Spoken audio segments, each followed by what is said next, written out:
Hey friends, namaste. How are you? I hope you're wonderful. Greetings and salutations. I'm getting around to uploading videos onto YouTube, something that I've felt a block about for quite a while, I'm not sure. So I'm doing it in order as I had created them over the past year, 2020. And there's one that I feel is very powerful, but it's a post that I made just writing, and so I'm going to read it here now, even though this is now in February of 2021. This will be showing up back in line with this in April 17th. And so I wrote here, Ode to Alcohol. Listen, friends, and gather near as I share a few thoughts about these three amigos: liquor, wine, and beer. Alcohol, what a topic to discuss. It's been on my heart for some time, but as with many of the things I'm writing about, I felt anxiety and fear about broaching the subject, and so, up to this point, I have refrained. I know the hackles on the backs of the necks of some of my friends are raising just from this introduction. I very easily remember the thoughts and feelings which used to bubble up inside of me, seemingly almost automatically, when I felt that someone was about to attack alcohol or in any way call drinking into question. I assure you, my friends, I'm not here to attack. I don't think alcohol is evil. I don't think it's to blame for our problems. I don't want to convince you to stop drinking or even to change your beliefs about it. All I'd like to do is put a bug in your ear, raise a whisper of a possibility that there may be other perspectives on this thing we call alcohol and our relationships to it. I would also like to share $300 with you, as I describe at the end. Alcohol is one of those subjects which is so huge and all-encompassing that, like the captain of the Titanic, most of us don't even begin to contemplate that there may be another 90% of the iceberg below the surface. I'm a decently educated, intelligent.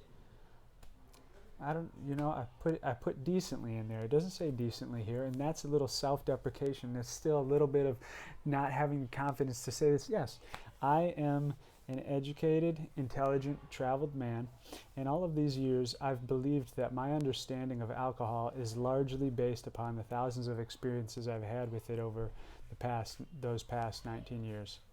Much more than the alcohol itself, though, it's this unconscious, unwittingly blind belief which was the major cause of the pain, confusion, frustration, and shame I've experienced in relation to the imbibing of adult beverages, this conditioning. I very clearly remember the curiosity, anticipation, and excitement I felt during my first times drinking with school friends. It was like a whole new world had been opened up for me. Holy smokes. Just by having a drink, I can think, feel, and act so differently.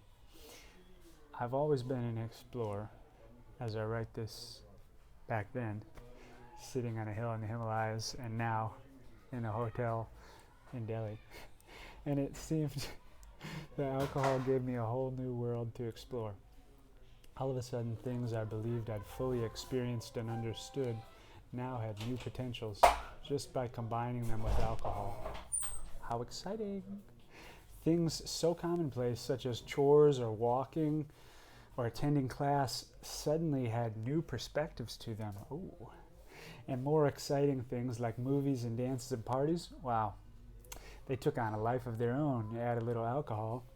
After those first wide-eyed experiences, I slowly began to realize that with alcohol, there is no free lunch.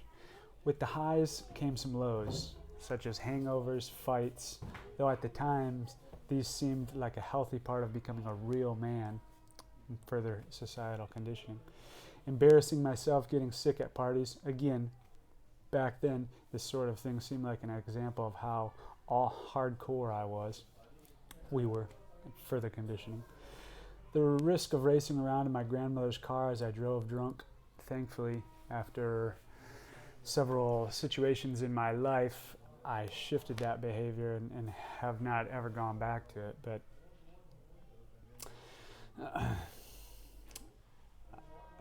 until recently, it boggled my mind as to how I could shift from underage drinking is bad to putting others' lives in danger and disrespecting my grandmother's generosity.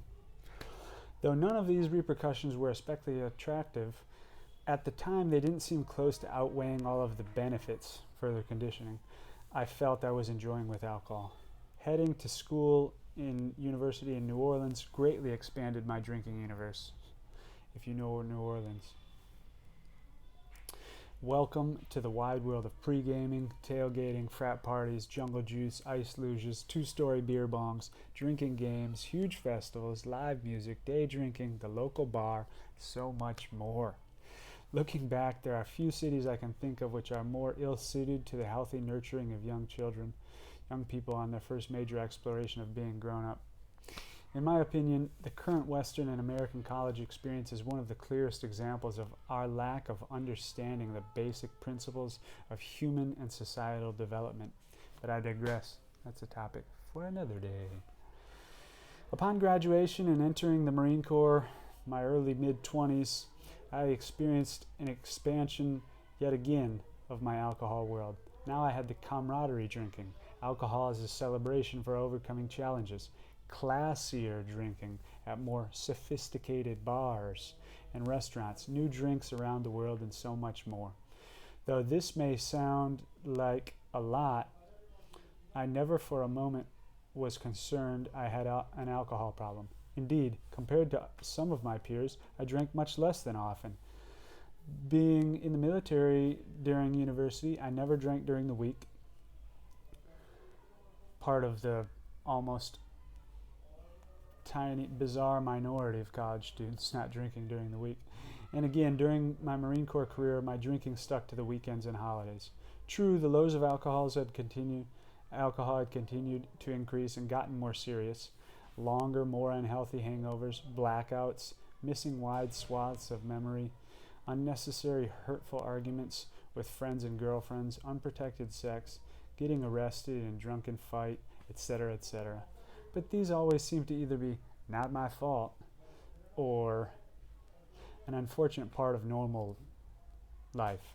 As the years wore on, I slowly began to realize that I didn't seem to be fully in control. Though I was only drinking on the weekends, time and again I would make rules for myself. No more than X number of drinks. No taking shots this weekend. Only drinking twice a month.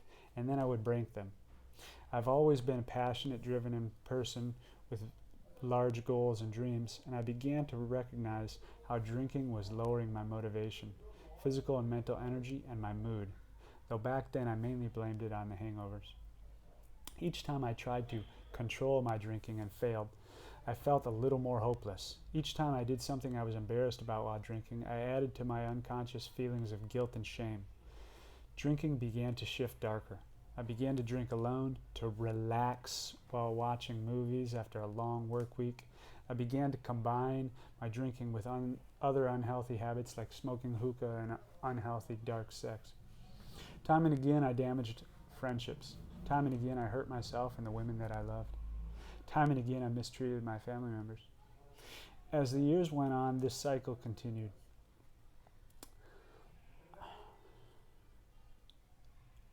Slowly and steadily, my mood became more negative. The amount of gray days increased. My productivity lowered and my list of regrets got longer. As I continued to try and fail to rein things in, I was unconsciously affirming to myself that I was a failure, that I couldn't trust my own word, that I was a bad person who deserved the negativity I experienced. My confidence lowered.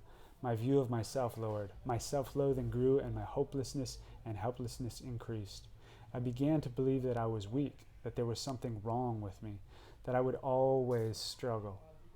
Though it had actually happened long before, it finally became clear that alcohol had a strong control over me. My view of alcohol had a strong control. Here is a place where my views on alcohol and addiction in general differ from the beliefs perpetuated by much of our society. I don't view alcoholism as a genetic disease. I don't believe that alcohol has incredibly powerful addictive properties. I don't believe that alcohol is a normal, healthy, or positive thing which somehow turns negative when an addict or alcoholic gets a hold of it. I don't believe there is such a thing as an addictive personality. I think it's further conditioning. I don't believe that releasing alcohol's unhealthy control over one's life must be hard, and I definitely don't believe that a person who experiences alcohol or any type of addiction will always be an addict and always have some level of desire for the substance. I don't believe these because, though it's not generally discussed, science has time and again proven them to be false. I don't believe because they have been shown over and over to be the results of millennia-old intentional and unintentional conditioning by companies, governments, advertising, books, movies, music, basically every aspect of our society, including ourselves. And most of all, I don't believe them because I know firsthand that they are not true, and I have other friends, so secondhand. As a quick note, I know that the addictive personality story may be a hard one to release, but it's just not real in my opinion. There has been no real scientific evidence demonstrating it, and it makes no rational sense. How could we evolve for millions of years to rise up to the very top of the global food chain with all of our intelligence and capabilities, all while having some sort of genetic mutation which drives us to uncontrollably destroy ourselves? How does that make sense? How could the percentage of adult smokers in the U.S. have gone from 64% of the population in the 1960s to 17% now? It's true that sometimes when we experience one addictive challenge in our life, we may experience others, but that is due, in my opinion, among other things, to our life circumstances, lack of understanding of what is occurring, lack of healthy support systems, and a result of poor mental and physical habits building upon themselves, all of which can be shifted. Yes! Heading to Spain for a MBA in 2017 was a pivotal moment in my life, though my alcohol intake actually increased during the first half of the year as I once again took part in all of the university shindigs. Living in Madrid gave me a new lease on life. The MBA took me out of my old unconscious habits and routines. It made me look at things from a different perspective, to re-examine beliefs I'd long taken as incontrovertible, and to realize that life might not be as negative and hopeless as I had been feeling. By the end of the year, I was reinvigorated with some of my old excitement, curiosity, drive, and love of life, joie de vivre. Before then, in 2014, I'd taken 6 months off of drinking as an experiment, and it had been the most productive year of my life up to that point. Recognizing that I wanted to continue the momentum from the MBA, I decided to make another experiment and not drink during 2018. My thinking at the time was the main benefit would be from not having hangovers, low motivation, lack of energy. I had no idea I was about to make one of the most beneficial decisions of my life thus far. Unbeknownst to me, I started 2018 with the perfect storm for life transformation. I was clear about the negativity I had experienced with alcohol and other unhealthy habits and addictions. I was energized and inspired from a year of incredible experiences. I was motivated about the future. For the first time in my life, I was proactively seeking out new friends who shared similar deep values and interests, and I had begun learning about the brain and how to intentionally create habits and routines which took me in the direction I was interested in going. All of these things combined to put me in a place where over the next months something shifted in my very DNA. Drinking went from an activity which I thought brought value to my life, brought me up from my baseline, to something which very clearly brought me down below my baseline. In the past, I'd always tried to control my drinking, to be a healthy drinking or give up drinking. All of my attempts were based on the false belief that alcohol has any sort of value. Once I released it from my life, I realized the exact opposite. By its scientific definition, alcohol is a poison to humans, dehydrates, and has 0 proven health benefits. No, I do not consider the very weak back and forth argument of wine potentially containing resveratrol is valid. Negative. If you want resveratrol, there's many ways to get it that do not involve poisoning yourself. And once again, it was no longer part of my week or month. Once it was no longer part of my week or month, my physical and mental energy automatically improved. Again, by its definition, alcohol is a depressant, and without it, my mood increased. Life became more colorful, and the amount of gray days I experienced drastically reduced. Neurologically, alcohol operates by shutting down portions of our brain, including the prefrontal cortex, which is our seat of reasoning and intellect, which some argue separates us from animals. It's also the areas where we store memory. Oh, blackouts, weird. Once I stopped drinking, miracle of miracles, my memory greatly improved, and my mind began humming at a level I'd never before experienced, and it's only continuing. As my friend circle shifted to people also living healthy, inspired, interesting lives, I experienced mutual transparency and vulnerability and unconditional support and love which comes with it, which is awesome. This one really took me by surprise as I realized how shallow, fear-based, reactionary, and unsupportive my previous ways of being a friend had been. Yes, so my old friends, I love you. I apologize for those actions.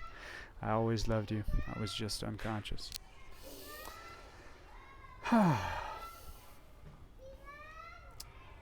At the same time, my social interactions have become the most interesting and exciting of my life.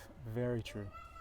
I've become one of those fabled individuals I'd always been jealous of, the ones who seemed to have more fun being sober than I was having when I was drunk. Since I stopped drinking and my friend circle shifted, conversations and interactions at parties and events are ones I only dreamed about when I was drinking. Not an exaggeration. On a regular basis. The most powerful change, however, was my relationship with myself.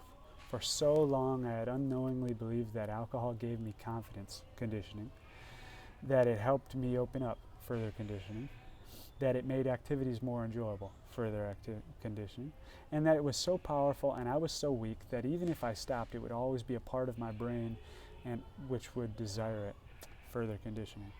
Once I stopped drinking, I stopped living the split life. I stopped doing many of the things I felt shame about, and I automatically began to have less self-loathing. With less self-loathing came more self-compassion, and I began healing deep wounds, which had been some of the causes of my desire to escape and numb out with alcohol in the first place. As I stopped the cycle of saying I was going to do something, then breaking my word, I began on a subconscious level to again believe my word and trust myself. Wow, maybe the most important relationship to have trust with, myself. Amen to that. And as I began living more true to my true self, my confidence increased. I began to open up more than ever before, including things like making these videos and sharing. I could go on, but I will leave that for when we talk in person. Though I had originally intended to begin drinking again in 2018, since I stopped at the end of 2017 actually, I haven't looked back. Honestly, it hasn't even been a temptation. The thought doesn't even enter my mind. I want to be very clear. It's not that I'm on the wagon and that I don't drink, but I think about it. That I'm one drink away from drinking again, or that I have to consciously fight and close my mind to the idea. It's the exact opposite. I can drink anytime, as much as I'd like, but I have zero desire to do so. My quality of life is at this level, and having a drink brings it down to this level, which is below. It's like when I was 10. I used to show girls that I liked them by pulling their hair and pinching them. I don't do that anymore. It's not that deep down inside I have a craving to pull their hair and pinch them. I'm just at a different level of awareness now, and acting that way holds no benefit to me. Over the past 2+ years, coming up 3+ now, I've had a handful of drinks at different occasions, further conditioning. But I don't expect to even continue that moving forward, and I have not. Experiencing this shift with alcohol, though I have in a further post I'll share that was later that year, 2020, I did do several experiments just to test my valuations of have I really released it, or is there some part of cravings? And so I did several days drinking different amounts just to test myself, just to observe. You'll see those later. Okie dokie dealio. Experiencing this shift with alcohol has been a huge inspiration for me in other areas of my life. It has shown me that I have so much more personal power than I had believed for many years, and it has shown me that there is another, much easier way of going about lifestyle change. It is my and others' belief that the main reason alcohol and other substances, including cigarettes, heroin, and cocaine, can have such a powerful control is largely psychological, largely conditioning, especially about how we're conditioned, how weak we are. Not true! Yes, all of these substances create a cellular dependence, but it has been proven and demonstrated to be minor. Our cells are not addicted to them. What keeps us hooked is our ignorance on what is occurring and our unwitting belief of all of the deep intentional and unintentional societal conditioning. Even in a family of non-drinkers, a child is exposed to continuous conditioning about alcohol's purported benefits from birth, especially if you're in the U.S. and you have a TV or any sort of ad thing. At the same time, he is constantly told how hard addiction is to release and that it's impossible to ever be completely free of. Not true. Indeed, both of these conditionings have been reinforced for thousands of years. We can look back. When something has been passed down as true for thousands of years and we live in a society that isn't used to questioning the status quo, which is many of our societies, wherever you live, it is easy to believe that we don't even realize we have an option not to believe. It is easy to believe things we don't even realize we have an option not to believe. We just believe them automatically, unconsciously. We don't even realize we're believing something. We just take it as true, as gospel. To wind things up here, thank you for joining me on this alcohol journey. Again, I don't share this to try to convince you not to drink. I don't hate alcohol, nor do I look down on people who drink it. I have no problem with being with friends and they're drinking. It does not bother me. I feel no judgment or negativity about it at all. I only share this to give you the opportunity to ask the question, what if it were possible that there may be a different way to look at alcohol? I especially share this question with you if you believe you have a healthy relationship with drinking. If, when reading this post, your mind automatically says, yeah, but, or that's not me, that is often a signal that you may have a blind spot which can be explored to your benefit. If you feel like alcohol makes activities and events fun, take a look. Aren't those activities and events, time with friends, sporting, parties, meeting new people, aren't they already fun by themselves?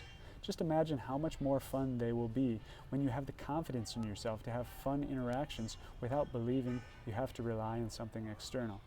If you find yourself thinking, yeah, but I like the taste, I hear you. Living so many years in San Diego with its 100+ local breweries, I got very used to having a wide variety of what are considered top shelf beers. Similarly with gin in Spain, I became used to what are considered elite gins. Whoa. But think about it for a second. I wasn't naturally attracted to these or any alcohols. They are all an acquired taste. Oh, weird, acquired. My body doesn't know what it likes. I better keep beating it into submission.